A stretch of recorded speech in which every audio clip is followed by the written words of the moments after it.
We have been following the laborers or coal miners' complaints and strike in the bituminous coal region of West Virginia and the Lehigh Valley of Pennsylvania, who walked off the job on July 4th this year in protest over wages. We have a coal miner with us today to describe the complaints and how they were settled. He requested to keep his name out of the news for fear of retaliation by some of the coal miner operators.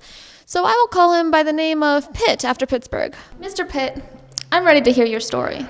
Well, Ms. Honeydew, before I complain about wages, I want your viewers to understand our working conditions. You see, it's difficult to see working in knee-deep water, breathing powder fumes and having coal dust settle on our faces and bodies, which are all drenched in seepage. It's more than being uncomfortable, which is minor compared to the terrors of working underground. You know, in the anthracite mines in 1876 to 1887, the air and diseases claimed 2,703 lives. Then asthma awaited those who escaped the usual dangers of dust and water in the bottomless pits of the mines. Wow, okay, so the breathing conditions were very bad. But the pay, excuse you. All right. You okay? All right. Okay. Was the pay good though, I would imagine? You look, Ms. Honeydew, I'm not a complainer. Like in the parable of the laborers, a base price of wages was agreed upon. And as the price of coal rose and fell below the base, wages were to be increased or decreased. Many operators kept company stores at which the miners, well, they were forced to buy all their goods, all their supplies and foods at exorbitant prices. Ownership of the stores, well, it made them lords as well as employers. Everything in the region was subject to their autocratic dominion. So it was like, quote, laborers in the vineyard in that respect. Most operators profited from the company stores and had even doctors and priests. And they deducted charges for all their services from our paychecks. It was very, very common to find a month's labor resulting in debt.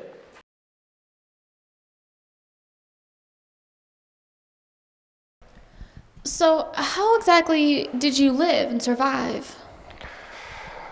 Well, I don't want to complain, yet I continue to do that.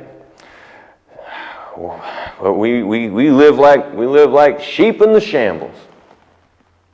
80% of the miners, well, they have no knowledge of our language. They were recruited from the lowest classes of people in the whole world.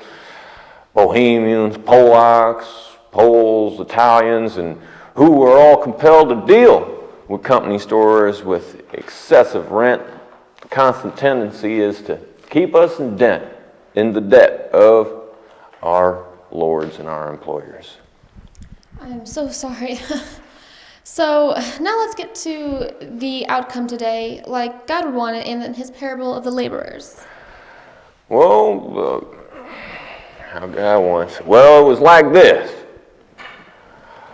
Gompers of the American Federation of Labor called for various trade unions to go to Wheeling, West Virginia, and discuss ways of assisting the miners. They urged them to quit. A judge issued an injunction, and there were arrests made. An appeal to the governor was made asking for the right of assembly and free speech. And he assured the committee, he assured them that as long as they, the miners, conduct themselves for their cause, and it was done in a lawful and peaceful manner, he would protect us. Then word got out to urge the men to be law-abiding and peaceful. Oh, this is my wife, Margaret. She brings us water every day. Hey, honey. Honey, we're running out of fresh water. The water wagon from White Sulphur Springs broke down, and now the road is flooded, and I'm having to collect the rainwater off the coal shed roofs. Is that okay? Honey, well, whatever it takes. All right, dear. And the men, they're getting tired of the cold beef soup, and they set their spiders on their bread. Well, just have them scrape it off into the soup and mix it into that. They won't notice any difference. I mean, part of our life that we live. Okay. Don't know what to tell you. So then did it work? Not the spider issue, but the governor's peace plan. Well, situation's still unsettled and the future uncertain, but on the whole, the miners have made considerable gains in the wages obtained for mining, and so have cause for congratulations. Well, thank you, Mr. Pitt, for that ending, and also to congratulate you. Thank you. In your example, it is very similar to the parable that we have been discussing in Matthew 10, 1-16, equal wages for all. This is Sarah Honeydew for JNS Biblical Production saying good afternoon.